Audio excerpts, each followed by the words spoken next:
السلام علیکم ورحمۃ اللہ وبرکاتہ۔ محترم دینی بھائیوں بہنوں اور عزیز طالبات،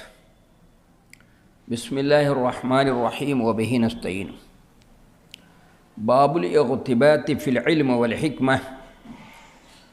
وقال عمر رضی اللہ عنہ وارضاہ تفقہوا قبل ان تسودوا۔ قال ابو عبد اللہ وبعد ان تسودوا، وقد تعلم اصحاب النبی صلی اللہ علیہ وسلم فی کبر سنہم۔ بہ قال حدثنا الحمیدی قال حدثنا سفیان قال حدثنی اسماعیل بن ابی خالد علی غیر ما حدثناه الزہری قال سمعت قیس بن ابی حازم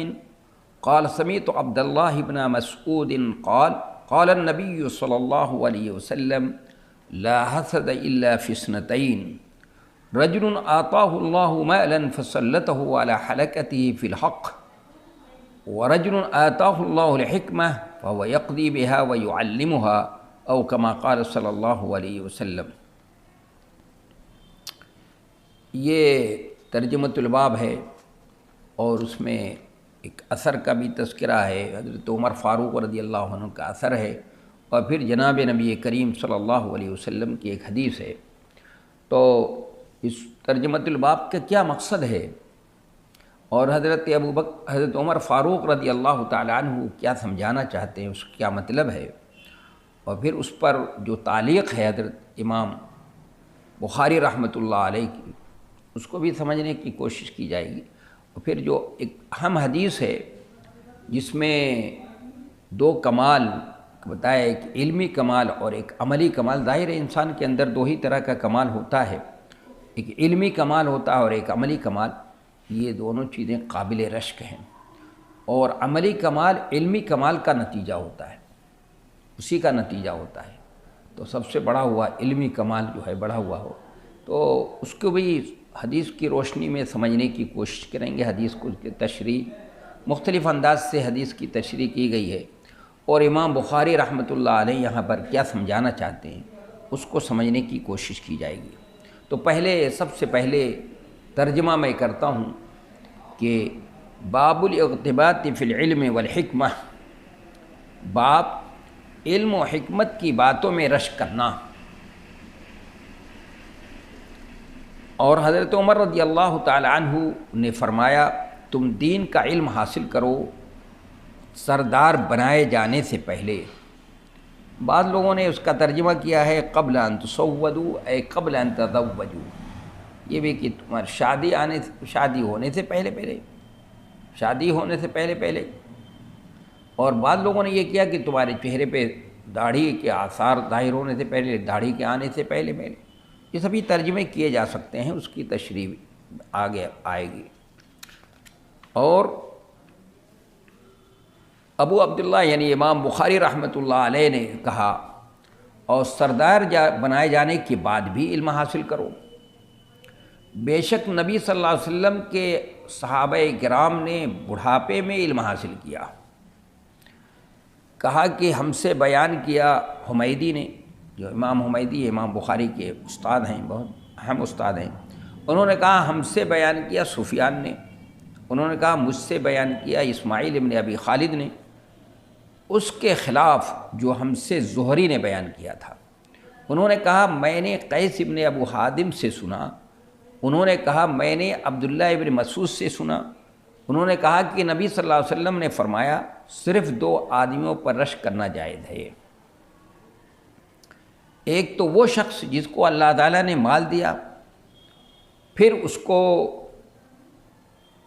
حق کی راہ میں خرچ کرنے کی قدرت اور حوصلہ بھی دیا اللہ نے، اور دوسرا وہ شخص جس کو اللہ تعالیٰ نے دین کا علم دیا، تو وہ اس کے مطابق فیصلے کرتا ہے اور لوگوں کو سکھاتا ہے۔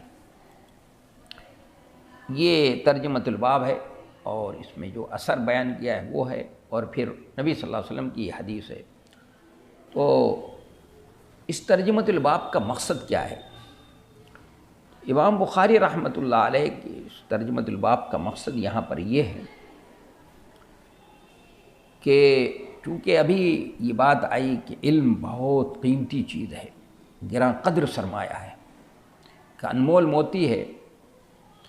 اور یہ اللہ کا عطیہ اور انعام ہے۔ علم جس کے پاس ہوتا ہے اس کو دین کا فہم حاصل ہو جاتا ہے، دین کے اندر گہرائی اور گہرائی حاصل ہو جاتی ہے، اور یہ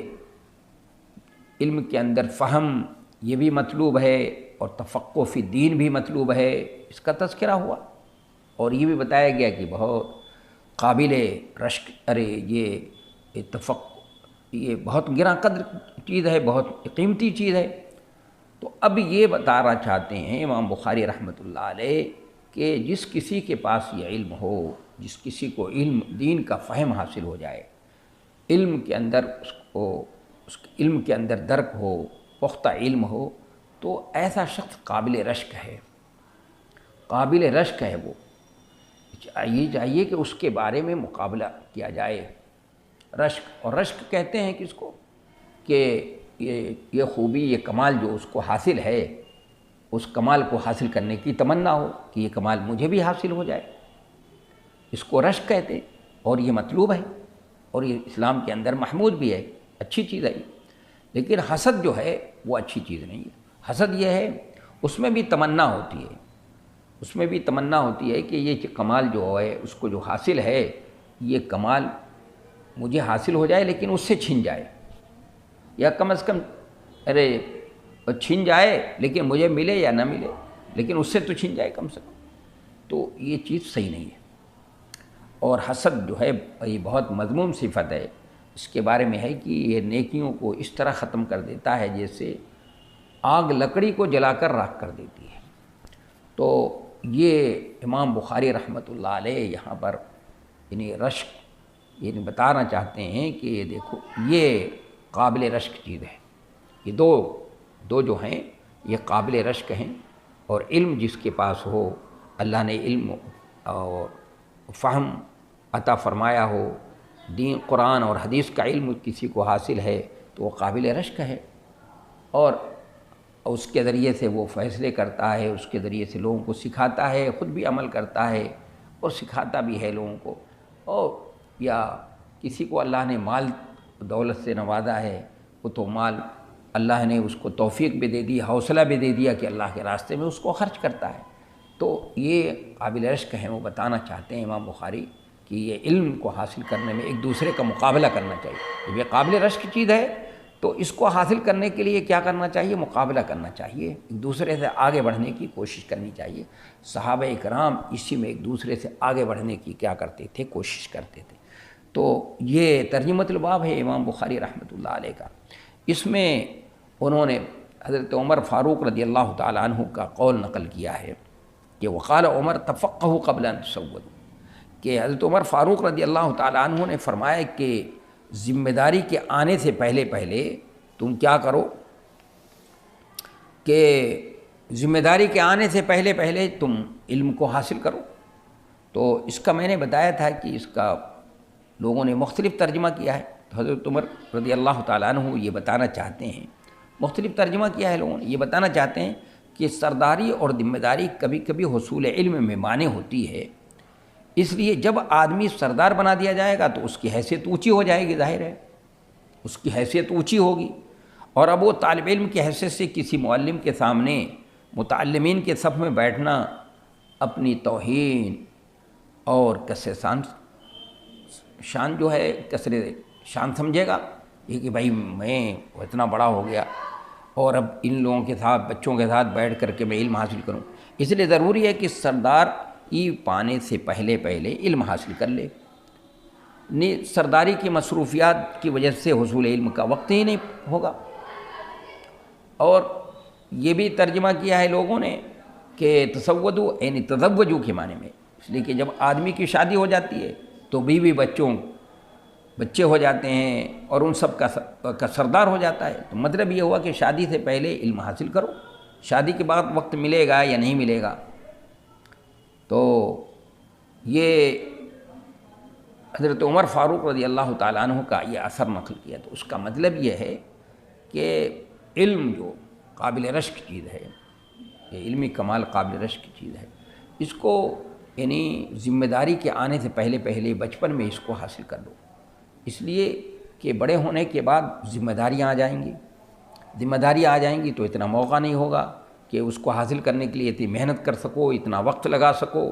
ہے نا؟ تو اس لیے اس ذمہ داری کے آنے سے پہلے کیا کر لو، اس کو حاصل کر لو۔ یہ ذمہ داریاں مانے بھی ہو سکتی ہیں، اس میں رکاوٹ بھی بن سکتی ہیں، اس میں کم وقت، تو اس لیے حضرت عمر فاروق رضی اللہ تعالیٰ عنہ کہتے ہیں کہ اس ذمہ داری سے پہلے، اور شادی سے پہلے، شادی کے بعد بھی ذمہ داری آتی، اور ہم میں سے ہر شخص جو ہے سردار، کسی نہ کسی حیثیت سے سردار تو ہوتا ہے۔ کوئی اپنے گھر کا سردار ہے، اپنی خاندان کا سردار ہے، کوئی اپنے گھر کا جو ہے وہ نگراں اور سرپرست ہوتا ہے، بیوی جو ہے اپنے شوہر کے گھر کی جو ہے وہ نگراں ہوتی ہے۔ آپ نے فرمایا کلکم الا کلکم راعٍ وکلکم مسئول عن رعیتہ، فالرجل راع فی بیتہ وہو مسئول عن رعیتہ، والمرأة راعیۃ فی بیت زوجہا وہی مسئولۃ عن رعیتہا،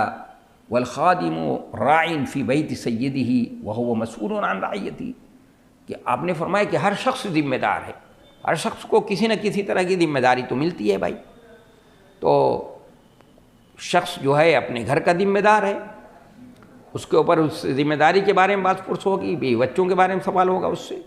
اور بیوی جو ہے اپنے شوہر کے گھر کی ذمہ دار ہے، اس سے اس کے شوہر، اس کے رعایا کے بارے میں، اس کی رعیت کے بارے میں جس کی وہ ذمہ دار ہے اس سے بات پرس ہوگی۔ خادم ہے، نوکر ہے، غلام ہے، تو وہ اپنے آقا، اپنے مالک کے گھر کا اور مالک کی اس کا ذمہ دار ہے، اور اس سے اس کے بارے میں بات پرس ہوگی۔ تو ہر شخص کوئی نہ کوئی ذمہ داری، کسی نہ کسی کے پاس ذمہ داری تو آتی ہے۔ تو وہ فرما رہے ہیں حضرت عمر رضی اللہ عنہ کہ اس ذمہ داری کے آنے سے پہلے کیا کر لو،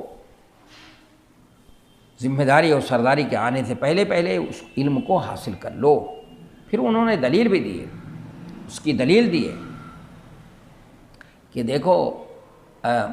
تو اس پر امام بخاری رحمۃ اللہ علیہ نے تعلیق چڑھائی ہے، بھی میں اس کی بھی وضاحت کرتا ہوں۔ تو یہ مطلب ہو سکتا ہے، دونوں مطلب ہو سکتے ہیں۔ داڑھی کے بال، یہ بھی کچھ لوگوں نے مطلب بتایا ہے کہ داڑھی کے بال آنے سے پہلے، یعنی بالغ ہونے سے پہلے، ذمہ داریوں کے آنے سے پہلے جو ہے یہ کر لو۔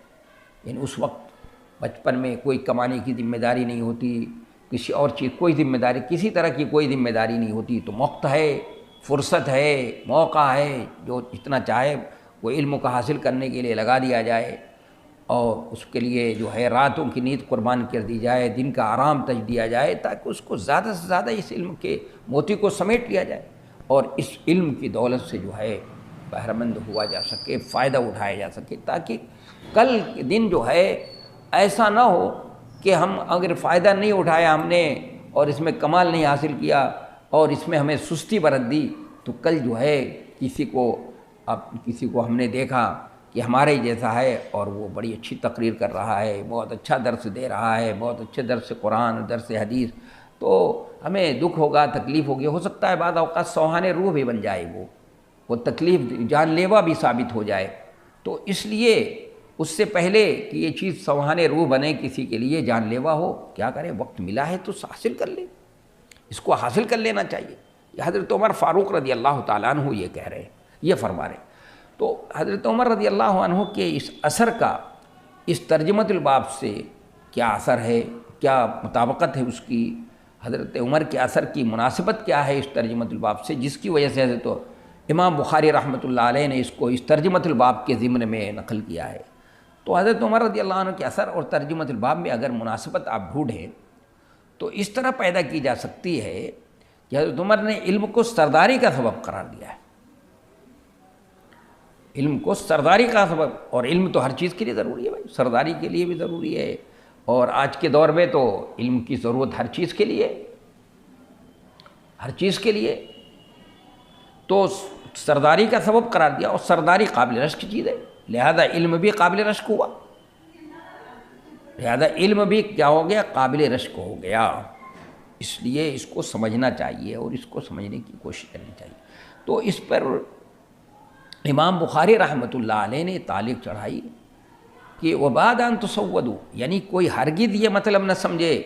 حضرت عمر فاروق رضی اللہ عنہ کے اس اثر کا کہ آپ کہہ رہے ہیں ذمہ داری آنے سے پہلے تو حاصل کر سکتے ہو، اور پھر جب ذمہ داری آ گئی، شادی ہو گئی، بالغ ہو گئے، چہرے پہ داڑھیاں آ گئی، گائیں،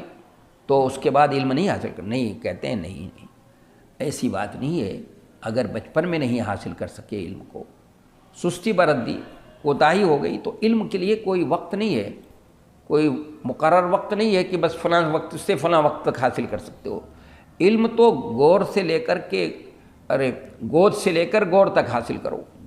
اور آدمی انسان کو ہمیشہ طالب علم سمجھنا چاہیے۔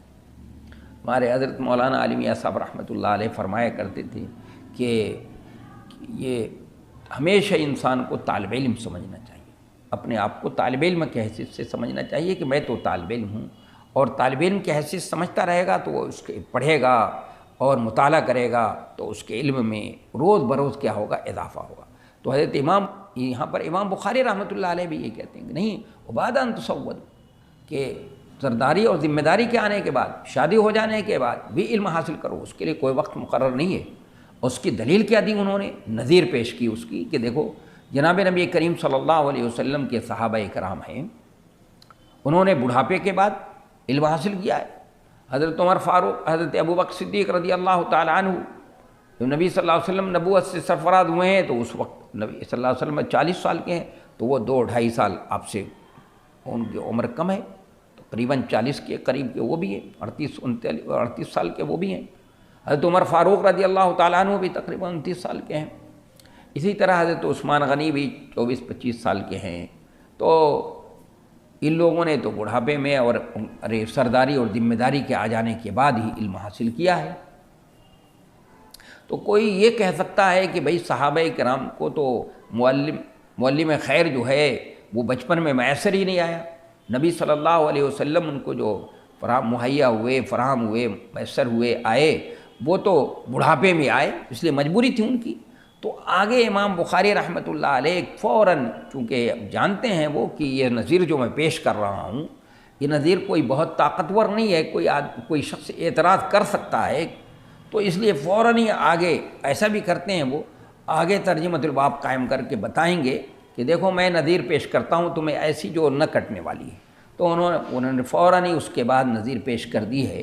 کہ دیکھو حضرت موسیٰ علیہ السلام اپنے وقت کے اولو العزم پیغمبر ہیں، توریت جیسی کتاب ان کے اوپر نازل ہوئی ہے، لیکن ان کو پتہ چلتا ہے کہ ان سے بھی زیادہ کوئی جاننے والا ہے، ان سے بھی بڑا کوئی عالم ہے، تو وہ فوراً علم کو حاصل کرنے کے لیے اللہ سے درخواست کرتے ہیں کہ اللہ ان سے ملاقات کا کیا طریقہ ہوگا، کیسے ان سے ملاقات ہوگی۔ تو اللہ تعالیٰ نے ان کو راستہ بتایا، وہ بھی راستہ بڑا عجیب و غریب بتایا اللہ تعالیٰ نے۔ تو وہاں جاتے ہیں، ان کے سامنے کہتے ہیں، باقاعدہ طالب علمانہ انداز سے ان سے درخواست کرتے ہیں، اور وہ جو شرطیں ان کے سامنے رکھتے ہیں وہ شرطوں کو قبول کرتے ہیں، اس طرح سے شاگردی اختیار کرتے ہیں۔ جو ان کے اوپر تو نبوت کی ذمہ داری ہے، رسالت کی ذمہ داری ہے، اور اتنی اہم ذمہ داری ہے کہ اس میں ذرا بھی کوتاہی ہو تو آج اللہ کے ہاں پکڑ ہو جاتی ہے، اللہ بات پرس کر لے گا۔ اس ذمہ داری کے باوجود بھی ان کو پتہ چلتا ہے تو فوراً جو ہے اس کو حاصل کرنے کے لیے کیا کرتے ہیں، کوشش کرتے ہیں۔ تو اس سے معلوم ہوا کہ علم کے لیے کوئی وقت نہیں ہے، یہ اس کی کوئی یہ نہیں ہے میعاد ہو، وقت مقرر ہو۔ پھر یہ اس کے بعد جو حدیث ہے ہمارے سامنے، اس میں امام بخاری رحمۃ اللہ علیہ نے یہ فرمایا ہے کہ یہاں پر جو حسد کا استعمال فرمایا آپ صلی اللہ علیہ وسلم، لا حسد الا فی اثنتین، کہ صرف 2 آدمیوں پر رشک کرنا جائز ہے۔ میں نے ترجمہ بھی رشک کا کیا، اور امام بخاری رحمۃ اللہ علیہ ترجمۃ الباب قائم کر کے یہاں پر یہ بتانا بھی چاہتے ہیں، وہ خاص طور سے بتانا چاہتے ہیں، حدیث کا مفہوم متعین کرنا چاہتے ہیں۔ وہ اگر صحیح معنوں میں دیکھا جائے تو یہ مقصد بھی ہے ان کا، کہیں کہیں حدیث کے مفہوم کی تعین کے لیے اور اس کا مفہوم متعین کرنے کے لیے بھی امام بخاری رحمۃ اللہ علیہ ترجمۃ الباب قائم کرتے ہیں کہ دیکھو اس حدیث کے اندر یہ مطلب ہے۔ تو قابل رشک 2 چیزیں، قابل رشک جو ہے 2 چیزیں ہیں، اس کو حسد کو غبطے کے معنی میں لے کر کے ہم اس کی تشریح کریں، یا حسد کو حسد کے معنی میں بھی لیتے ہوئے 2 انداز سے تشریح کی جا سکتی ہے، تو میں اسی انداز سے آپ کے سامنے تشریح کرتا ہوں۔ تو پہلے جو امام بخاری رحمۃ اللہ علیہ جو بتانا چاہتے ہیں، سمجھانا چاہتے ہیں، تو یہ بتانا چاہتے ہیں کہ صرف 2 آدمی جو ہے رشک کرنا جائز ہے، یعنی حسد کو یہاں پر انہوں نے غبطے کے معنی میں لیا ہے۔ تو تو سوال یہ پیدا ہوتا ہے کہ اس کو غبطے کے لیے جب اسے تعبیر کرنا تھا، غبطے ہی کے معنی میں یہ حسد مراد ہے، تو اس سے حسد سے تعبیر کرنا، غبطے کا لفظ تو موجود ہے، تو وہی کہا جاتا ہے لا غبطۃ الا فی اثنتین۔ جناب نبی کریم صلی اللہ علیہ وسلم نے اس غبطے کو حسد سے تعبیر کیا، جیسا کہ امام بخاری رحمۃ اللہ علیہ فرماتے ہیں، اور ابھی میں بتاؤں گا کہ بلکہ اس حدیث کے جو راوی ہے وہ بھی یہی سمجھاتے بتاتے ہیں، نے یہی سمجھا ہے بتایا ہے، اس لیے امام بخاری رحمۃ اللہ علیہ کہتے ہیں کہ اس حدیث میں حسد جو غبطے کے معنی میں، لیکن سوال یہ ہے کہ ایک ادیب اور وہ بھی جناب نبی کریم صلی اللہ علیہ وسلم جیسا شخص جو افصح العرب ہیں، آپ نے فرمایا انا افصح العرب ولا فخر، کہ میں عربوں میں سب سے زیادہ فصیح و بلیغ ہوں، اور یہ کوئی فخر کی بات نہیں ہے، وہ آپ نے حسد کے لفظ کو استعمال کیا ہے، تو ظاہر ہے اس کے پیچھے کوئی مقصد ہوگا۔ جب کوئی ادیب کسی لفظ کو کسی لفظ کا موقع ہو، اس کو چھوڑ کر کے کوئی اسی کا ہم معنی لفظ کوئی استعمال کرتا ہے، تو اس کے پیچھے اس مقصد ہوتا ہے، کوئی پیچھے حکمت ہوتی ہے، تو اس میں یہی بتانا مقصد ہے۔ یہاں پر یہ مقصد ہے، حسد سے تعبیر کرنا مقصد یہ ہے، حسد سے جو بیان کیا آپ نے، اس لیے حسد سے بیان کیا، غبطہ سے نہیں بیان کیا، کہ اس میں حسد میں شدت حرص ہوتی ہے، شدت ہوتی ہے، تو اسی طرح آپ بتانا چاہتے ہیں کہ اس میں رشک میں اس طرح سے شدت ہونی چاہیے، اتنی اس میں کوشش ہونی چاہیے، اس طرح سے مقابلہ ہونا چاہیے کہ اس کے لیے دن رات کی نیند، اس کے لیے دن کا آرام کیا کیا جائے، تج دیا جائے، اس شوق و ذوق کو بتانے کے لیے، اس شدت کو بتانے کے لیے جناب نبی کریم صلی اللہ علیہ وسلم نے اس کے لیے حسد کے لفظ کو ہی تعبیر کیا ہے، اور یہاں وہ غبطے کے معنی میں ہے۔ تو آپ نے فرمایا کہ دو شخص ایسے ہیں، صرف دو آدمیوں پر رشک کرنا جائز ہے، دو شخص ایسے ہیں، ایک شخص تو وہ ہے جس کو اللہ نے عملی کمال حاصل دیا ہے، عملی کمال حاصل ہے جس کو، یعنی مطلب یہ ہے کہ اللہ نے مال دیا، مال کی نعمت سے نوازا ہے اس کو، اور مال امتحان کے لیے ہوتا ہے، لیکن وہ اس امتحان میں کھرا اتر گیا، اللہ نے اسے توفیق بھی دے دی، اس کو حق کے راہ میں خرچ کرنے کی طاقت و قدرت بھی دے دیا، اور حوصلہ بھی دے دیا، اور سب کا سارا مال اللہ کے راستے میں لوٹاتا ہے، جیسے عثمان غنی رضی اللہ تعالیٰ عنہ، اللہ نے مال دیا تو ان کو ہمت بھی دی، حوصلہ بھی دیا، اور قدرت بھی دی کہ حق کے راستے میں ہم خرچ کر رہے ہیں۔ عبد الرحمن ابن عوف رضی اللہ تعالیٰ عنہ، تو یہ قابل رشک ہے، اور ایک وہ دوسرا جو اس کو اللہ نے عملی کمال عطا فرمایا ہے، یعنی علمی کمال آتا ہے، اس عملی کمال یہ بھی قابل رشک ہے، اور دوسرا یہ ہے کہ جو علمی کمال اللہ نے عطا فرمایا، کہ جس کو اللہ نے حکمت دے دی، جس شخص کو دین کا علم دیا، حکمت دی، حکمت اسی کو کہتے ہیں جو شخص کوئی ایسی طاقتور انداز میں، بہت اچھے انداز میں کوئی بات کہے کہ جو بڑے سے بڑے دانشور کو بھی اس کو تسلیم کر لینے میں کوئی دقت، کوئی پریشانی نہ ہو، اس کو حکمت کہتے ہیں، کہ اللہ نے اس کو علم دیا، اور حکمت یہاں پر علم کے معنی میں ہی ہے، اس کو اللہ نے علم دیا اور علم کی دولت سے نوازا ہے، اس کے مطابق وہ فیصلے بھی کرتا ہے اور لوگوں کو سکھاتا بھی ہے، تو ایسا شخص قابل رشک ہے، اس لیے اللہ نے اس کو علمی کمال حاصل کیا، اور صحابہ کرام اسی میں ایک دوسرے سے مقابلہ کرنے کی، عملی کمال والے سے بھی مقابلہ کرتے تھے، اس میں ان کا مقابلہ اسی میں ہوتا تھا، کہ یا کسی کو علمی کمال اللہ تعالیٰ نے دیا ہے تو اس میں بھی مقابلہ کرتے تھے، ایک دوسرے سے بڑھنے کی کوشش کرتے تھے، وہ سابقون الی الخیرات تھے، وہ خیرات میں ایک دوسرے سے بڑھنے، خیر کے کاموں میں ایک دوسرے سے بڑھنے کی کوشش کرتے تھے، وہ ان کے خوب معلوم تھا فی ذالک فلیتنافس المتنافسون، اس میں ایک دوسرے سے بڑھنے کی کوشش کرنی چاہیے، تو وہ ایک دوسرے سے بڑھنے کی کوشش اسی میں کرتے تھے۔ تو یہاں پر اس حدیث میں حسد جو ہے وہ غبطے کے معنی میں ہے، جیسا کہ امام بخاری رحمۃ اللہ علیہ فرماتے ہیں۔ تو بخاری میں باب فضائل القرآن میں حضرت ابو ہریرہ کے طریق سے اس روایت میں یہ زیادہ اور زیادتی موجود ہے، یہ اضافہ موجود ہے، لیتنی اوتیت مثل ما اوتی فلان فعملت مثل ما یعمل، یہ راوی خود اضافہ کر رہا ہے، راوی کی طرف سے اضافہ ہے، موجود ہے، تو ظاہر ہے یہ تفسیر غبطہ کی ہو سکتی ہے، حسد کی تو نہیں ہو سکتی ہے۔ دوسرے یہ کہ ترمذی کے اندر حضرت ابو کبشہ انماری کے طریق سے ایک طویل حدیث جو ہے نقل کی گئی ہے، جس کا ایک ٹکڑا یہ ہے کہ وعبد رزقہ اللہ علما ولم یرزقہ مالا فہو صادق النیہ یقول لو ان لی مالا لعملت مثل ما یعمل فلان فاجرہما سواء. یہ بھی کیا ہے، غبطے کی بات ہے، اس لیے سمجھنا چاہیے. تو امام بخاری رحمۃ اللہ علیہ فرماتے ہیں کہ یہاں پر حسد جو ہے یہاں پر غبطے کے معنی میں ہے، یہاں پر غبطے کے معنی میں ہے، کیونکہ راوی نے بھی خود اس کی تشریح یہی کی ہے. بخاری کتاب الفضائل میں، فضائل القرآن میں یہ موجود ہے، اور ترمذی کے اندر بھی وہ وضاحت موجود ہے. اگر ہم حسد کو یہاں پر حسد کے معنی میں لیں تو آپ فرما رہے ہیں نبی صلی اللہ علیہ وسلم کے لا حسد، یعنی حسد کا لفظ استعمال فرما کے ان دونوں خصلتوں کی عظمت اور اہمیت کو واضح کرنا چاہتے ہیں. یہ بتانا چاہتے ہیں کہ ان دونوں خصلتوں کا حاصل کرو، اگرچہ ان کے حصول میں حسد کا مذموم راستہ ہی اختیار کرنا پڑے تو بھی اختیار کرو، حاصل کرنے کی کوشش کرو. ان کی اہمیت بتانا چاہتے ہیں. تو اعتراض ہوتا ہے حسد تو ایک مذموم چیز ہے، پھر اس کو اختیار کرنے کی اجازت کیوں دی جا رہی ہے؟ جواب اس کا یہ ہے کہ حدیث میں حسد غبطے کے معنی میں ہے، مجازاً غبطہ کو حسد میں تعبیر کر دیا گیا ہے، حسد کا حقیقی معنی مراد نہیں ہے. ایک تو جواب یہ پہلے ہی دیا جا چکا جیسے کہ امام بخاری رحمۃ اللہ علیہ نے سمجھا. لیکن حسد مطلقاً ناجائز ہے، حسد مطلقاً ناجائز ہے، لیکن یہ دونوں خصلتیں اتنی مرغوب اور محمود ہیں کہ اگر بفرض محال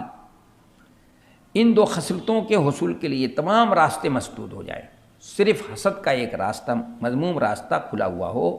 تو ان کے حصول کے لیے یہ مذموم راستہ بھی اختیار کیا جا سکتا ہے. حالانکہ عملاً ایسا ممکن نہیں ہے، لیکن اب آپ اندازہ کریں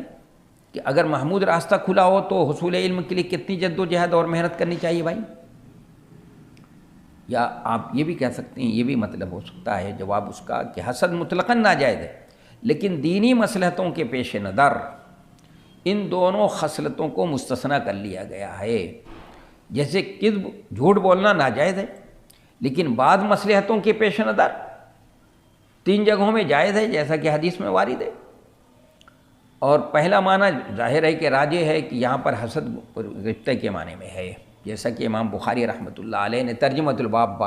قائم کر کے سمجھانا چاہے. یا یہ بھی مطلب ہو سکتا ہے کہ لا حسد الا فی اثنتین، کہ حسد نہیں ہے مگر دو شخصوں کے سلسلے میں. یعنی حسد اگر جائز ہوتا تو یہاں پر جائز ہوتا، چونکہ یہاں پر بھی جائز نہیں ہے تو بالکل اس کے جواز کی کوئی شکل نہیں. یہ بھی مطلب ہو سکتا ہے، یہ مطلب بھی لیا جا سکتا ہے. تو گویا امام بخاری رحمۃ اللہ علیہ نے یہ ترجمۃ الباب قائم کر کے